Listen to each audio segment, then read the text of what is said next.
ആദ്യം ജയിലിൽ പോയതും ജയിലിൽ കിടന്നതും പട്ടിണി കിടന്നതും ഞാനാണ്. ആത്യന്തികമായ ഇതിൻ്റെ നിലപാടിലേക്ക് എല്ലാവരും വന്നു എന്ന് നിങ്ങളെ ഓർപ്പിക്കാൻ ആഗ്രഹിക്കുക. ഞാൻ സത്യമേ പറയുള്ളൂ എന്ന് പറയുന്നതിൻ്റെ പശ്ചാത്തലം പറയാൻ വേണ്ടിയിട്ടാണ്. കേരള സംസ്ഥാനം, കേരള സ്റ്റേറ്റ് ഭരണകൂടം കഴിഞ്ഞ 70 വർഷങ്ങളായി പറയാത്ത മകരജ്യോതിയും മകരവിളക്കും തമ്മിലുള്ള വ്യത്യാസം, അല്ലെങ്കിൽ സുപ്രീം കോടതിയുടെ 4-1 എന്ന എതിർവിധി ന്യായം ഒരു രാഷ്ട്രീയ കക്ഷികളും സപ്പോർട്ട് ചെയ്യാനില്ലാതെ ഞങ്ങൾ പോരാടി തുടങ്ങി. പിന്നെ എല്ലാവരും സപ്പോർട്ട് ചെയ്തു. ഞാനടക്കം അന്നും ജയിലിൽ പട്ടിണി കിടന്നതാണ്. അതുകൊണ്ട് ജയിലിൽ കിടക്കുന്നതും പട്ടിണി കിടക്കുന്നതും എനിക്ക് പുത്തരിയല്ല എന്ന് പറയാൻ വേണ്ടിയിട്ടാണ്. നമ്മുടെ നാട്ടിലെ സത്യം വളരെ സിമ്പിളാണ്, ഈ കള്ളങ്ങളാണ് കോംപ്ലക്സ്. സത്യം വളരെ സിമ്പിളും ലഘുവുമാണ്, ഈ കള്ളങ്ങളാണ് ഇങ്ങനെ സങ്കീർണമായി പറയേണ്ടി വരുന്നത്. അപ്പം നമ്മുടെ സ്റ്റേറ്റ് ഭരണകൂടം അല്ലെങ്കിൽ നമ്മുടെ സിസ്റ്റം, ഓർക്കുക വേറെ ആരെയും ഞാൻ പറയുന്നില്ല, സ്റ്റേറ്റും സിസ്റ്റവും അങ്ങനെ ധാരാളം അസത്യങ്ങളും വാസ്തവങ്ങളല്ലാത്ത കാര്യം പറയുന്നു. ഞാൻ പലപ്പോഴും ചൂണ്ടിക്കാട്ടുന്നൊരു കാര്യമാണ്. അതേപോലെ നമ്മുടെ ഇന്ത്യയുടെ കൊടി എത്ര സിമ്പിളായിട്ട് ഗാന്ധിജി എഴുതി വെച്ചിട്ടുണ്ട്. ഹിന്ദു പ്ലസ് ക്രിസ്ത്യൻ പ്ലസ് മുസ്ലിമാണ് ഈ കൊടിയുടെ അർത്ഥം. നമ്മൾ മതസൗഹാർദ്ദത്തോടെ ജീവിക്കണമെന്നുള്ളതാണ്. പക്ഷേ നമ്മൾ പഠിക്കുന്ന പുസ്തകങ്ങൾ, നമ്മുടെ ചരിത്രാധ്യാപകന്മാർ നമ്മളോട് ഈ സിസ്റ്റം അവരുടേതായ വ്യാഖ്യാനങ്ങളും മറ്റും പറയുകയാണ്. ഞാനിത് ഈ ആമുഖമായി പറഞ്ഞു തുടങ്ങിയതിൻ്റെ കാര്യം, ഈ സത്യങ്ങൾ പറയുന്നതിന് നമ്മൾ മടിക്കരുത്. അങ്ങനെ സത്യങ്ങൾ പറയുന്നതിന് മടിച്ചാൽ ഒരു രാജ്യം നിലനിൽക്കില്ല. അതുകൊണ്ടാണ് മകരവിളക്ക് മകരജ്യോതി പോലൊരു സെൻസിറ്റീവായ കാര്യം സുപ്രീം കോടതിയുടെ 4-1 വിധിന്യായം. ഓർക്കുക, ഇന്ത്യയുടെ പരമോന്നത നീതിപീഠമായ സുപ്രീം കോടതിയുടെ 4-1 വിധിന്യായം ഇന്ന് തെറ്റാണെന്ന് എല്ലാവർക്കും അംഗീകാരം ഉണ്ടല്ലോ അല്ലേ? ഇന്ന് മാധ്യമങ്ങളുടെ ഉള്ളിലും എന്നോട് സമ്മതിക്കണ്ട, പക്ഷേ നിങ്ങളുടെ ഉള്ളിൽ ആ വിധിന്യായം തെറ്റാണെന്ന് അംഗീകാരം ഉണ്ടല്ലോ. അതുകൊണ്ടാണല്ലോ നടപ്പാക്കാതിരിക്കുന്നത്. അല്ലെങ്കിൽ ഇന്ത്യയുടെ കൊടി, ഇതെല്ലാം പറയുന്നതിന് യാതൊരു മടിയും കാണിക്കാത്ത വ്യക്തിയാണ് ഞാൻ എന്ന് സൂചിപ്പിച്ചുകൊണ്ട് 2-3 കാര്യങ്ങൾ. ഇതിൽ എൻ്റെ കാര്യവും ഞാൻ എഴുതിയിട്ടുണ്ട്, പക്ഷേ എൻ്റെ കാര്യം സെക്കൻഡറി ആയിട്ടാണ് എഴുതിയിരിക്കുന്നത്. അതിലെ ഒരു വരി ഡിലീറ്റ് ചെയ്യാൻ പോയതുകൊണ്ടാണ് 15 മിനിറ്റ് ഡിലേ ആയത്. കാര്യം അത് കേസിൻ്റെ കാര്യം പറയരുത് എന്ന് എൻ്റെ ഹൈക്കോടതിയിലെ അഡ്വക്കേറ്റ് കുഴപ്പമില്ലായിരുന്നു. സുപ്രീം കോടതിയിലെ അഡ്വക്കേറ്റ് പറഞ്ഞു, ഇനി നാളെ നിൻ്റെ ജാമ്യം വല്ലതും ക്യാൻസലായി സുപ്രീം കോടതിയിൽ വരേണ്ടി വന്നാൽ ഇത് നിനക്കൊരു പ്രശ്നമാവും. അതുകൊണ്ട് നോട്ടീസിൻ്റെ കാര്യത്തെക്കുറിച്ചൊന്നും പറയണ്ട. ഞാൻ നിങ്ങളോട് ഓൾറെഡി പറഞ്ഞിട്ടുള്ള കാര്യമാണ്, പക്ഷേ എന്ത് ചെയ്യാൻ പറ്റും, പുള്ളി എന്നെ കൊണ്ട് ഡിലീറ്റ് ചെയ്യിച്ചു. അതാണ് 15 മിനിറ്റ് താമസിച്ചത്. അപ്പോൾ ജസ്റ്റ് ഒന്ന് വായിക്കാം.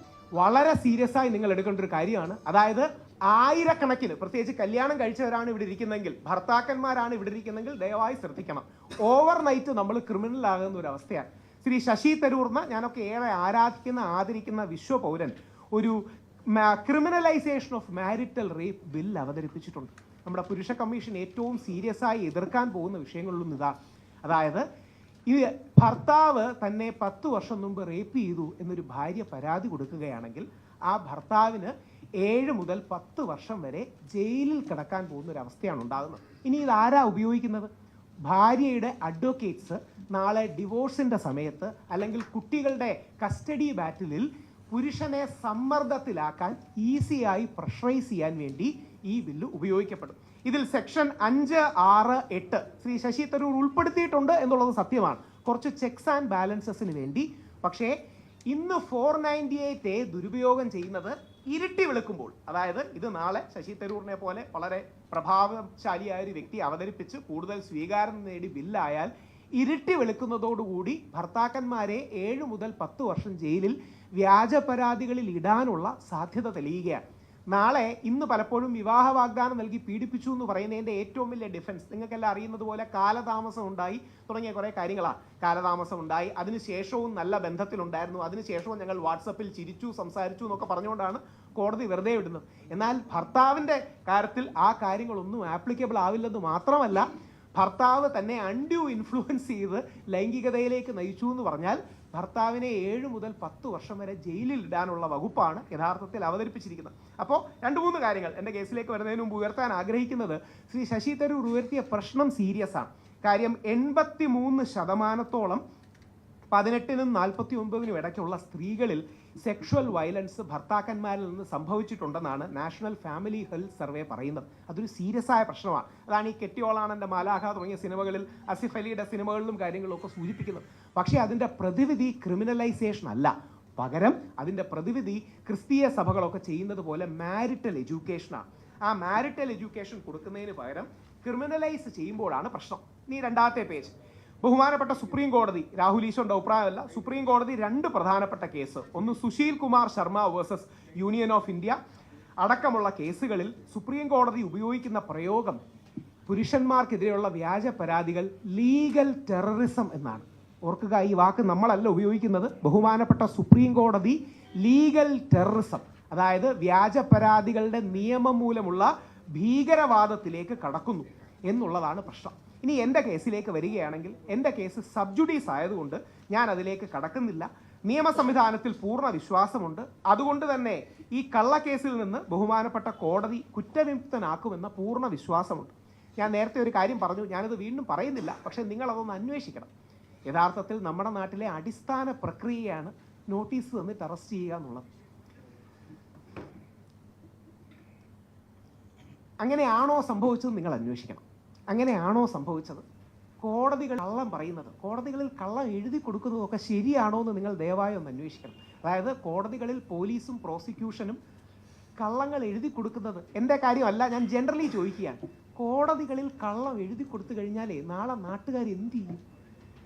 അതായത് ഞാൻ പലപ്പോഴും ശബ്ദമുയർത്തി സംസാരിച്ചു എന്നൊക്കെയുള്ള വിമർശനങ്ങൾ വന്നു. എന്നെ ഞാൻ ബഹുമാനത്തോടെ കാണുന്നു, ഞാൻ അംഗീകരിക്കുന്നു. അത് അവസാനം ഞാൻ എഴുതിയിട്ടുമുണ്ട്. പക്ഷേ കോടതികളിൽ അങ്ങനെ കള്ളം എഴുതി കൊടുത്താൽ പിന്നെ നമ്മൾ എന്ത് ചെയ്യാനാണ്? അതായത് ഒരു സൈഡിൽ പോലീസും പ്രോസിക്യൂഷനും നിന്ന് വാസ്തവ വിരുദ്ധമായ കാര്യങ്ങൾ പറഞ്ഞാൽ, എന്നോട് പറഞ്ഞ് കള്ളമെന്ന വാക്ക് പറയരുത്, വാസ്തവ വിരുദ്ധം, സത്യവിരുദ്ധം എന്നൊക്കെ പറയണോ? കള്ളമെന്ന വാക്ക് വളരെ ഇമോഷണൽ വാക്കാണ്, അതുകൊണ്ട് ഞാൻ അത് പറയുന്നത്. സത്യവിരുദ്ധവും വാസ്തവ വിരുദ്ധവുമായ കാര്യങ്ങൾ മറുഭാഗത്ത് സ്റ്റേറ്റ് നിന്ന് പറയുകയാണെങ്കിൽ എന്ത് ചെയ്യാൻ പറ്റും? അതായത് പിന്നെ നമുക്ക് എന്താ ചെയ്യാൻ പറ്റുക? ഇനി 11-ാം തീയതി ജാമ്യം കിട്ടേണ്ടതായിരുന്നു എനിക്ക്. അതായത് 11-ാം തീയതി ജാമ്യം കിട്ടേണ്ട അവസ്ഥയാണ്. 11-ാം തീയതിയും ഇതേപോലെ കയറി വാസ്തവ വിരുദ്ധമായ വേറൊരു കാര്യം പറയുകയാണ്, ഒരു റിപ്പോർട്ടിനെ കുറിച്ച്. ദയവായി നിങ്ങൾ അന്വേഷിക്കണം. എന്ത് ചെയ്യാനാണ്? അതായത് ഒരു കോടതിയിൽ കയറി നിന്നവർ പറയുകയാണ് ഞങ്ങൾക്ക് കിട്ടേണ്ട ഒരു കാര്യം കിട്ടിയിട്ടില്ലെന്ന് പറഞ്ഞു കഴിഞ്ഞാൽ പിന്നെ നമ്മൾ എന്ത് ചെയ്യും? ഒരു 4 ദിവസം കൂടെ ജയിലിൽ കിടക്കട്ടെ, ഇതാണ് ആറ്റിറ്റ്യൂഡ്. ഇപ്പോൾ അങ്ങനെ പ്രൊസീജിയറിൽ കള്ളം പറഞ്ഞാലേ എന്താ പിന്നെ ഒരാൾക്ക് രക്ഷയും കാര്യങ്ങളും ഉള്ളത്? ഞാൻ ശരിക്കും ഒരു 3-4 വരി എൻ്റെ കാര്യത്തിൽ എഴുതിയിരുന്നു. അപ്പം ഇൻ കേസ് ഏതെങ്കിലും രീതിയിൽ കോടതികളിലേക്ക് വല്ലതും മൂവ് ചെയ്യേണ്ടി വന്നാൽ ഞാനിത് പറഞ്ഞെന്ന് പറഞ്ഞാൽ അതൊരു ഗ്രൗണ്ട് ആക്കും എന്ന് പറയാനുള്ള കാരണം, രാഹുൽ മാങ്കൂട്ടത്തിന് അനുകൂലമായി വീഡിയോ ചെയ്യും എന്ന് ഞാൻ പറഞ്ഞിരുന്നു. അത് കോടതിയിൽ പ്രസന്റ് ചെയ്ത് എങ്ങനെയാണെന്നറിയാം? അതിജീവിതയെ വീണ്ടും അധിക്ഷേപിക്കുമെന്ന് രാഹുൽ ഈശ്വർ പറഞ്ഞു. ഞാൻ പറഞ്ഞു ഞാനെപ്പോൾ അങ്ങനെ പറഞ്ഞു? അതായത് എന്ത് ഈസിയായിട്ട് ഫ്ലിപ്പ് ചെയ്തു നോക്ക്. അതായത് രാഹുൽ മാങ്കൂട്ട് സാർ, എനിക്ക് ഇപ്പം ഞാൻ പറഞ്ഞതല്ലേ കോടതികൾ പറഞ്ഞത്? രാഹുൽ മാങ്കൂട്ടത്തിനെതിരെയുള്ള 2 ഈ വ്യാജ ബലാത്സംഗ പരാതി കേസിൽ, ബാക്കി പരാതി കേസിലല്ല, വ്യാജ ബലാത്സംഗ പരാതി കേസിൽ ഞാൻ പറഞ്ഞതല്ലേ കോടതി പറഞ്ഞു, സംശയം പ്രകടിപ്പിച്ചു, അത് നിലനിൽക്കില്ലെന്ന് പറഞ്ഞു. ഒരു കേസ് നിലനിൽക്കില്ല എന്ന് കോടതി പറഞ്ഞാൽ അതിനർത്ഥം പരാതി വ്യാജമാണെന്നല്ലേ? ഇത് തന്നെയല്ലേ കോടതി പറഞ്ഞത്? അപ്പം ഞാൻ ഇനി അതിൻ്റെ മെറിറ്റിലേക്ക് കടക്കുന്നില്ല. ഇത് ഞാൻ പറഞ്ഞപ്പോൾ രാഹുൽ മാങ്കൂട്ടത്തിലിനെ അനുകൂലിച്ച്, എനിക്ക് രാഹുൽ മാങ്കൂട്ടത്തിനോട് ഒരു വ്യക്തിബന്ധവും ഇല്ല കേട്ടോ. എനിക്കങ്ങനെ പ്രത്യേകിച്ച് സുഹൃത്തോ, ഞങ്ങൾ മറുഭാഗത്ത് നിന്ന് ഡിബേറ്റ് ചെയ്യുന്ന, പക്ഷേ അവർ വ്യാഖ്യാനിച്ച് എങ്ങനെയാണെന്നറിയാം? അതിജീവിതയെ ഇനി അധിക്ഷേപിക്കും ഇയാൾ പറഞ്ഞു. എവിടെയാണ് അധിക്ഷേപിച്ചത്? എനിക്ക് സത്യം പറഞ്ഞാൽ പറയണമെന്ന് നാക്കിൻ്റെ അറ്റത്തുണ്ട്. നിങ്ങൾ ഒന്ന് അന്വേഷിക്കണം. എനിക്കെതിരെ ഉന്നയിച്ച 3 ആരോപണങ്ങൾ ഒരു കാര്യമെങ്കിലും ഞാൻ ചെയ്തോ എന്നൊന്ന് അന്വേഷിക്കണം. എനിക്കത് പറയാൻ പോലുള്ള ലിബർട്ടി ഇല്ല. അതായത് എനിക്ക് നേരെ വ്യാജ കള്ള അല്ലെങ്കിൽ ശരിയല്ലാത്ത പരാതികളോ സത്യമല്ലാത്ത പരാതികളോ വന്നു, അത് പറയാനുള്ള സ്വാതന്ത്ര്യം പോലും ഇല്ല. ഞാൻ ഷെയർ ചെയ്ത ഫോട്ടോയും കാര്യങ്ങളൊക്കെ എല്ലാവരും കണ്ടിട്ടുള്ളതല്ലേ? എന്ത് ചെയ്യാൻ ഞാൻ ആലോചിക്കുന്നത്, തിരിച്ച് നിങ്ങളിൽ ഒരാൾക്കോ നമ്മുടെ സഹോദരനോ മകനോ സുഹൃത്തിനോ ഇത് വരികയാണെങ്കിലേ എന്തൊരവസ്ഥയാണ്.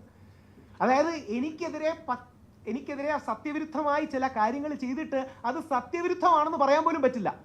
കാര്യം പറ്റുകയാണെങ്കിൽ അൺഡ്യൂ ഇൻഫ്ലുവൻസ് ചെലുത്തിയെന്ന് വേണമെങ്കിൽ പറയാം. അങ്ങനെയാണ് ഈ ലാസ്റ്റ് വേണ്ടി ഞാൻ അവസാനം എൻ്റെ സുപ്രീം കോടതിയിലെ അഭിഭാഷകനോട് അടി കൂടിയിട്ടാണ് പറഞ്ഞത്, ഞാൻ കള്ളക്കേസ് എന്തെങ്കിലും ഒരു വാക്ക് വെക്കും, ഇല്ലെങ്കിൽ ഞാൻ പ്രസ് മീറ്റ് വിളിക്കുന്നതിന് അർത്ഥമില്ല, കള്ളക്കേസ് എന്തെങ്കിലും ഒരു വാക്ക് വെക്കും. അപ്പം എനിക്ക് നിങ്ങളോട് പറയാനുള്ള കാര്യം എൻ്റെ ഇത്രയേ ഉള്ളൂ. ശശി തരൂർ സാറിൻ്റെ വിഷയത്തിന് വേണ്ടിയാണ് ഈ പ്രസ് മീറ്റ് വിളിക്കുന്നത്. പക്ഷേ എൻ്റെ കാര്യം തീർച്ചയായും ഞാൻ പറയണമെന്നുള്ളത് കൊണ്ട് എന്തൊരനീതിയാണെന്ന് ആലോചിക്കണം. 16 ദിവസം എന്തൊരനീതിയാണ് സംഭവിച്ചതെന്ന് നിങ്ങൾ അന്വേഷിക്കണം. അത് ശരിയെന്ന് നിങ്ങൾക്ക് സത്യവും തോന്നുന്നുണ്ടെങ്കിൽ ദയവായി അതിനെക്കുറിച്ചൊന്ന് അന്വേഷിക്കണം. ഈ ശ്രീ ദിലീപിൻ്റെ കാര്യത്തിൽ ഒരു കാര്യം, ഞാൻ ശ്രീ ദിലീപിൻ്റെ കാര്യത്തിൽ ആദ്യം മുതലേ എടുക്കുന്ന നിലപാടുകൾ കോടതിയുടെ അടക്കം സാധൂകരണവും പറഞ്ഞ ഓരോ കാര്യങ്ങളും ശരിയായി വന്നില്ലേ? പക്ഷേ എനിക്ക് മാധ്യമങ്ങളോട് പറയാനുള്ളത്, ഞാൻ ശരിയായി എന്ന് പറയാനല്ല ഈ അവസരം ഞാൻ ഉപയോഗിക്കുന്നത്. പകരം നമ്മുടെ സമൂഹത്തിന് തെറ്റിപ്പോയി എന്നുള്ളൊരു തിരിച്ചറിവ് വേണം. ആ വീട്ടിലും പുള്ളിക്കൊരു അമ്മയില്ലേ? ആ വീട്ടിൽ പുള്ളിക്കൊരു ഭാര്യയില്ലേ? 2 പെൺമക്കളല്ലേ അവിടെ ഉള്ളത്? എത്ര കാലം അദ്ദേഹത്തെ വേട്ടയാടി. എന്നിട്ട് ഞാൻ ജയിലിൽ പോകുമ്പോൾ, അതായത് ഹോസ്പിറ്റലിൽ പോകുമ്പോഴാണ് കണ്ടത്. അന്ന് ഞാൻ അകത്ത് കിടക്കുകയാണ്, 8-ാം തീയതി വിധി വരുമ്പോൾ ഞാൻ അറസ്റ്റിലാണ്. ഞാൻ ഹോസ്പിറ്റലിൽ പോകുമ്പോൾ കണ്ടു ചില ചാനലുകൾ, എല്ലാവരും ഒന്നും പറയുന്നില്ല, ഇപ്പോഴും പുള്ളി എന്തോ വലിയ തെറ്റ് ചെയ്തു എന്നും ഇതിൻ്റെ പിന്നിൽ വലിയ ഗൂഢാലോചനയുണ്ടെന്നും ചിത്രീകരിക്കുന്നതേ എന്ത് ആത്മാർത്ഥതയാണ്. കോടതി എടുത്തെടുത്ത് പറയുന്ന കാര്യങ്ങൾ നമ്മൾ കണ്ടതല്ലേ. ഇനി ഞാൻ 1500 പേര് വായിച്ചില്ല കേട്ടോ, ചാറ്റ് GPT-യിലൊക്കെ ഇട്ട് സമ്മറൈസ് ചെയ്താണ് വായിച്ചത്. പറഞ്ഞു ഓരോ കാര്യങ്ങളും ശരിയല്ല. നിങ്ങൾ മാധ്യമങ്ങളോട് ഒരു കാര്യം ചോദിക്കാം. നിങ്ങൾ മാധ്യമങ്ങൾക്കെല്ലാം, എൻ്റെ കേസ് അല്ലാത്തതുകൊണ്ടാണ് ഞാൻ പറയുന്നത്, പോലീസും പ്രോസിക്യൂഷനും ഒരു ഫോട്ടോ ചോർത്തിയതെന്ന് ഓർമ്മയുണ്ടോ? പൾസർ സുനിയും ദിലീപും ഒരുമിച്ച് നിൽക്കുന്ന ഒരു ഫോട്ടോ കിട്ടി, ദൈവത്തിൻ്റെ കയ്യൊപ്പുള്ള ഫോട്ടോ എന്ന് പറഞ്ഞു. എവിടെയാ ഫോട്ടോ? ഒന്ന് ആലോചിച്ച് നോക്കുക. നടക്കുന്ന കള്ളത്തരത്തിൻ്റെ എക്സ്റ്റെൻറ്റ് ആലോചിച്ച് നോക്കുക. രാഹുൽ ഈശ്വർ കുറച്ചുകൂടെ സാധാരണക്കാരനാണ്, 16 ദിവസമേ ജയിലിൽ കിടന്നുള്ളൂ. ശ്രീ ദിലീപ് 85 ദിവസം ജയിലിൽ കിടന്നു. പൾസർ സുനിയും ദിലീപും ഒരുമിച്ച് നിൽക്കുന്ന ഒരു ഫോട്ടോ ഞങ്ങൾക്ക് ലഭിച്ചു. ഏത് കോടതിയും ജാമ്യം നിഷേധിക്കുന്നേ. ആ ഫോട്ടോ എന്തായിരുന്നു? ഫോട്ടോഷോപ്പായിരുന്നു. പോലീസുകാർ ഫോട്ടോഷോപ്പ് ചെയ്ത് തുടങ്ങിയാൽ എവിടെ ഈ രാജ്യം ചെന്ന് നിൽക്കും? ഇനി നിങ്ങൾ ആ ഫോട്ടോ കണ്ടിട്ടില്ലെങ്കിൽ വെറുതെ പൾസർ സുനി, ഞാൻ ആ ഫോട്ടോയും കൂടെ കൊണ്ടുവരണമെന്ന് പറഞ്ഞാണ് പോലീസുകാരെ. നമ്മുടെ ഒറിജിനൽ ഫോട്ടോ റിയാസ് എന്ന് പറഞ്ഞിട്ട് ദിലീപ് ഫാൻസ് അസോസിയേഷന്റെ സെക്രട്ടറി റിയാസ്, എല്ലാവർക്കും അറിയാം റിയാസ് എന്ന് പറയുന്നത്. റിയാസ് ഫേസ്ബുക്കിൽ പോസ്റ്റ് ചെയ്ത ഒരു ഫോട്ടോ എടുത്ത് ഫേക്ക് ചെയ്താണ് ആ ഫോട്ടോ ഉണ്ടാക്കിയത്. റിയാസ് ആ വീട്ടിൽ വന്ന് ഇപ്പൊ പറയുകയും ചെയ്തു, എന്റെ ഫോട്ടോ എടുത്ത് അതിൽ പൾസർ സുനിയുടെ മുഖം വെട്ടി ഒട്ടിച്ച് അങ്ങനെയാണ്. ഇതിന്റെ കാര്യമേ, 2 ഫോട്ടോകൾ ഒരു ബ്ലെൻഡ് ചെയ്തു. 2 ഫോട്ടോകൾ ബ്ലെൻഡ് ചെയ്തിട്ട് ദിലീപിന്റെ ബാക്കിൽ, ഒരുപാട് ദൂരെ ബാക്കിൽ 2 പേര് നിൽക്കുന്നു. അത് പൾസർ സുനിയാണെന്ന് ധ്വനിപ്പിക്കാനായി വേറൊരു ഫോട്ടോ സൈഡിൽ ഒട്ടിച്ചു വെച്ചു. പൾസർ സുനിയുടെ മുഖത്ത് ഒരു റൗണ്ട് ഇട്ട് വെച്ചു. എന്നിട്ട് കോടതിയിലും മാധ്യമങ്ങളിലും അടക്കം ക്യാമ്പയിന്റെ ഭാഗമായി ഞങ്ങൾക്കൊരു ഫോട്ടോ കിട്ടിയിട്ടുണ്ടത്രേ. അങ്ങനെ പറഞ്ഞാൽ മതിയല്ലോ. ബിജു മേനോൻ നമ്മുടെ റൺ ബേബി റണ്ണി പറയുന്ന പോലെ ഞങ്ങൾക്കൊരു ഫോട്ടോ കിട്ടിയിട്ടുണ്ടത്രേ, അതുകൊണ്ട് 4 ആഴ്ചയാക്കി ജാമ്യം കൊടുക്കരുത്. കേൾക്കുന്ന ജഡ്ജിയെ എന്തെങ്കിലും കുറ്റം പറയാൻ പറ്റൂ? നമ്മളാണെങ്കിലും അങ്ങനെയല്ലേ വിചാരിക്കും, ഒരു ഫോട്ടോഗ്രാഫിക് എവിഡൻസ്. ഇത് ഫോട്ടോഷോപ്പ് പോലീസ് ചെയ്തു എന്ന് പറഞ്ഞത് പോലീസിലെ DGP ആയിരുന്നൊരു വ്യക്തിയല്ലേ, ശ്രീലേഖ മാഡം അല്ലേ പറഞ്ഞത്? പോലീസിലെ DGP ആയിരുന്നൊരു വ്യക്തി ഫോട്ടോഷോപ്പ് ഉപയോഗിച്ച് കള്ളം ചെയ്തു. ക്രിമിനൽ ആക്ടിവിറ്റി അല്ലേ ഇത്? ഇത് സാധാരണക്കാരൻ ചെയ്താൽ അവനെ അറസ്റ്റ് ചെയ്യില്ലേ? പോലീസുകാർ ചെയ്താൽ തെറ്റാണെന്നെങ്കിലും നമ്മൾ പറയണ്ടേ? അതായത് ഈ ചങ്ങലയ്ക്ക് സമനില നഷ്ടപ്പെടുക എന്ന് പറയുന്ന ഒരു അവസ്ഥയിൽ പോലീസുകാർ ചെയ്തത് തെറ്റാണെന്നെങ്കിലും ഒരു മാധ്യമം പറയണ്ടേ? എന്നിട്ട് 8 വർഷത്തോളം ശ്രീ ദിലീപിനെയും കുടുംബത്തെയും വേട്ടയാടിയതിനു ശേഷം അദ്ദേഹത്തിന് അനുകൂലമായി വളരെ കൃത്യമായൊരു വിധി വന്നതിന് ശേഷം ബഹുമാനപ്പെട്ട ജഡ്ജി, ആ സിറ്റിംഗ് ജഡ്ജി